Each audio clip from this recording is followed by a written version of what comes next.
Ano mo kaya, Daddy? Mami! Hi, Lynn. May dala akong merienda para sa atin, oh. Tsaka, binili ko yung favorite mong cake.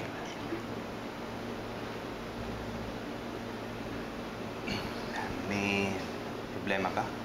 Doon lang po ako sa kusina. Tingin mo, wala akong problema? Pinaranta mo lang naman ako kanina sa school kasi sinusundo ko yung anak ko. Wala ron. Ni wala makapagsabi sa akin kung nasaan siya. Yung pala, inuwi mo na.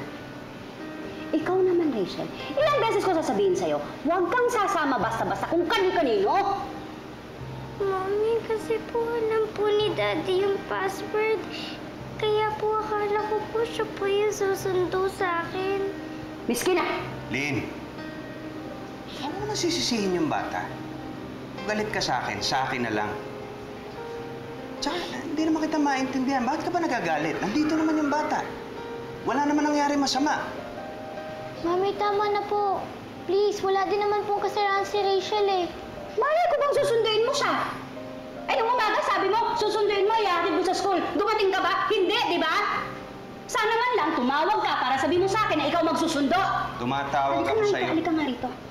Wala akong narinig, ha? Hindi mo sinasagot. Huwag kang gumagawa I-reject ng mo yung kwento, call. Christian!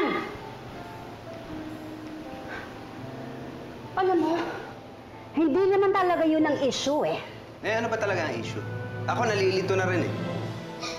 Marami akong issue. Gusto mo malaman kung ano-ano? Ano, ako na lang lagi ang mali. O, Ikaw, bakit? wala? Ako? Ako ba, meron? Alam mo, hirap sa'yo. Ikaw! Lumalabas! Rachel!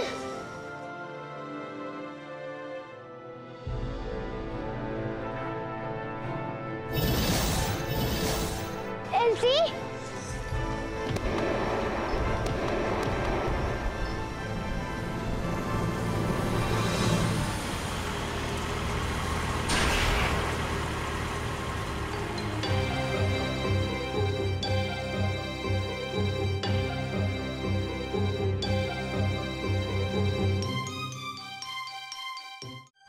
Elsie!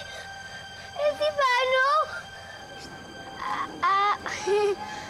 Ganito kasi yun, Rachel, let me explain. Kaya ako lumusag na sa kotse kasi, multo ako. Multo? Ay, hindi! Multo! Rachel, kalma